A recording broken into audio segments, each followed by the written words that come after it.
এলাকায় নেই পানীয় জলের ব্যবস্থা, অথচ বসবাস করেন শহরে। ঝাড়গ্রাম পৌরসভার ৫ নম্বর ওয়ার্ডের তালডাঙ্গা এলাকার ঘটনা।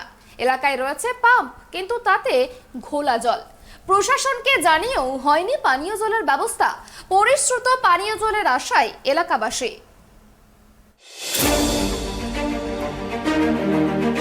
ঝাড়গ্রাম পৌরসভার ৫ নম্বর ওয়ার্ডের তালডাঙ্গা এলাকায় পানীয় জলের তীব্র সংকট। নহর খালের জল ব্যবহার করেন ওই এলাকার বাসিন্দারা। তালডাঙ্গা এলাকায় আদিবাসী সম্প্রদায়ের প্রায় ২৫টি পরিবার বসবাস করেন, কিন্তু ওই এলাকায় না আছে রাস্তা, না আছে পানীয় জলের ব্যবস্থা, অথচ তারা শহরের বাসিন্দা। এলাকার মানুষের দীর্ঘদিনের দাবি নহর খালের ওপরে সেতু নির্মাণের, তাও হয়নি। স্বাধীনতার ৭৫ বছর পরেও বঞ্চিত পানীয় জল থেকে। খালের জলই একমাত্র ভরসা। বর্ষাকালে খালের জল ভরে গেলে দেখা দেয় তীব্র জল সংকট। ২ কিলোমিটার দূর থেকে নিয়ে আসতে হয় পানীয় জল। এলাকায় পাম্প বসানো হলেও তাতেও ঘোলা জল। পরিশ্রুত পানীয় জলের ব্যবস্থাটুকু করেনি ঝাড়গ্রাম পৌর প্রশাসন। ওই এলাকার বাসিন্দারা বলেন, এলাকায় উন্নয়ন বলে কিছুই হয়নি খালের ওপর সেতু, পানীয় জলের ব্যবস্থাও নেই। একটি ট্যাপ বসানো হয়েছিল, কিন্তু তাতে যে জল বের হয় সেই জলে রান্না করলেই রান্না নষ্ট হয়ে যায় এবং সেই ঘোলা জল খেলে অসুখ বিসুখ হয়। তাই আমরা নহর খালের জল ব্যবহার করি। জলের সমস্যা। এখন জল কোথা থেকে ব্যবহার করছেন? ওই ঝর্ণার থেকে ব্যবহার করি। কত বছর ধরে এই সমস্যা? অনেক বছর ধরে সমস্যা। প্রশাসনকে জানিয়েছেন? হ্যাঁ, জানিয়েছি অনেকবার।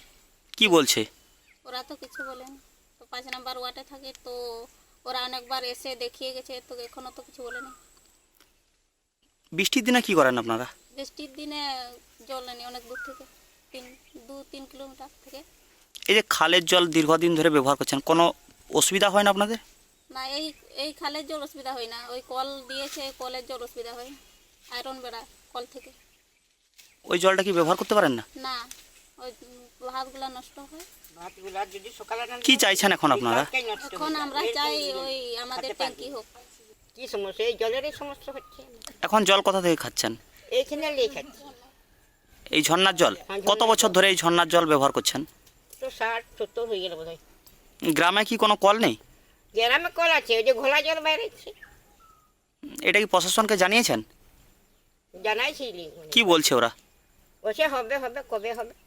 এটা যে ভোট আসছে, এবার হয়তো হবে, আর নাহলে নাই, হবে না। কিন্তু বৃষ্টির দিনে আপনারা কি করেন? আর কি করবো, এখানে এলে জল নিয়ে যায়। যদি বৃষ্টি মেঘ উঠছে, তখন এখানে এলে জল ধরে নিয়ে যায়। ঝাড়গ্রাম পৌরসভার জল বিভাগের দায়িত্বপ্রাপ্ত কাউন্সিলর গৌতম মাহাতো বলেন, ওই এলাকায় একটি পাম্প বসানো হয়েছিল, তাতে ঘোলা জল বেরোচ্ছে। নতুন করে পাইপ বসানোর জন্য উদ্যোগ নেওয়া হয়েছে। পরিস্থিতির ওপর নজর রাখা হয়েছে। এটা গতবারের বোর্ডে ওখানে একটা পাম্প করা হয়েছিল, এবং এটা কিছুদিন আগে আমরা ওটা পাইপ ওয়াশ করেছিলাম। ওয়াশ করার পরেও মানে কিছু জায়গায় মানে ফ্রেশ জল আসছে, কিছু কলে ঘোলা জল আসছে। এবং আজকেও সকালে ভিজিট করা হয়েছে। ওই ভিজিটে ইয়ে হয়েছে যে পাম্পের ওখানে কিছু নতুন করে পাইপ বসাতে হবে আর কি, এবং বসালে মনে হচ্ছে ওটা ক্লিয়ার আসবে। এখনো পর্যন্ত ওই এলাকার যারা আদিবাসী মানুষজন রয়েছে তারা এখনো পর্যন্ত খালের ঝর্ণার জল খাচ্ছে। না, ওখানে তো ওই পাম্প তো বসানো আছে, ঝর্ণার জল হয়তো ওই ঘোলা জলের জন্য হয়তো ওরা এখান থেকে নিচ্ছে। সব জায়গায় না, কিছু কিছু কলে ফ্রেশ আসছে। ওটা আজকে সকালেও ভিজিট পাঠানো হয়েছিল, ভিজিট করেছে। ওই ২-৩টে বোধহয় আর পাইপ নামাতে হবে। পাম্প উঠিয়ে ওটা পাইপ নামিয়ে ইয়ে করলে, বিকল্পভাবে ব্যবস্থা করলে ওটা ফ্রেশ জল হবে।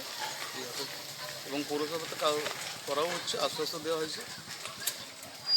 কিন্তু এতে তো ধরুন বর্ষাকালে যে এরা ঝর্ণার জল খায়, তাতে বর্ষাকালে তো সমস্যা দেখা দিতে পারে। না, বর্ষাকাল কেন, এটা রিসেন্ট হয়ে যাবে তো। বর্ষাকাল অতদিন কেন? পৌরসভা খুব এইসব বিষয়ে খুব তৎপর। বিজেপির ঝাড়গ্রাম জেলা সভাপতি তুফান মাহাতো বলেন, জঙ্গলমহল হাসছে, এটাই তার নমুনা। এটা কোনো গ্রাম নয়, এটা একটা শহর। ঝাড়গ্রাম শহরে তালডাঙ্গার মানুষ যোগাযোগ বিচ্ছিন্ন অবস্থায় রয়েছে। সেই সঙ্গে তারা বঞ্চিত পানীয় জল থেকে। কবে ওই মানুষগুলোর উন্নয়ন হবে তা এখনো জানা যায়নি। এ ব্যাপারে দলের পক্ষ থেকে প্রশাসনিক আধিকারিককে বারবার জানানো। ঝাড়গ্রাম শহরের ওই এলাকার মানুষ পানীয় জলের কষ্টের হাত থেকে কবে মুক্তি পাবেন তা এখনো জানা নেই। এর জন্য তিনি তৃণমূল কংগ্রেস পরিচালিত ঝাড়গ্রাম পৌরসভাকে দায়ী করেন। বারংবার অভিযোগ করেছি, ভারতীয় জনতা পার্টি ঝাড়গ্রাম জেলার পক্ষ থেকে বারংবার জানানো হয়েছে প্রশাসনকেও। এখন থেকে পানীয় জলের ব্যবস্থা বিভিন্ন ব্লকে পানীয় জলের ব্যবস্থা নেই, এখনোই শুকনো হয়ে গেছে। যেখানে পানীয় জলের কুয়ো আছে সেটাও শুকনো হয়ে গেছে। দূর থেকে বয়ে নিয়ে গিয়ে জল খেতে হয়। মানুষকে বেঁচে থাকার জীবনযাত্রা পালন করতে হয় দূরের থেকে, কিলোমিটারের পর কিলোমিটার দূর থেকে জল বইতে হচ্ছে। বেলপাহাড়ি, জামবনি বিভিন্ন ব্লকে এরকম ঘটনা ঘটছে, এখান থেকে শুরু হয়ে গেছে।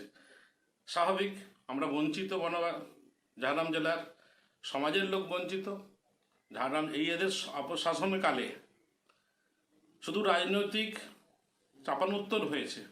জঙ্গলমহল হাসছে, জঙ্গলমহলে এত হয়েছে, প্রকৃত কিছুই হয়নি জঙ্গলমহলের মানুষের জন্য। এখানে আদিবাসী মাহাতো সমাজের যে লোক, পিছিয়ে পড়া লোকের বসবাস বেশি, তারা বঞ্চিত সরকারি সমস্ত সুযোগ সুবিধা থেকে। তার কারণ ঝাড়গ্রাম লাগোয়া যে ওয়ার্ড 5 নম্বর ওয়ার্ডে তার প্রমাণ। ঘটনায় শাসক বিরোধী বিভিন্ন রকম মন্তব্য করলেও এলাকাবাসীরা কিন্তু জল সংকটের মধ্যেই রয়েছেন। 2023 সালে যেখানে দেশ ডিজিটাল হচ্ছে, সেখানে রাজ্যের বিভিন্ন জায়গায় নেই পানীয় জলের ব্যবস্থা। এলাকাবাসীরা কবে এই সমস্যা থেকে মুক্তি পায়, এখন সেটাই দেখার। ঝাড়গ্রাম থেকে সুমন পণ্ডিতের রিপোর্ট, ট্রাইব টিভি।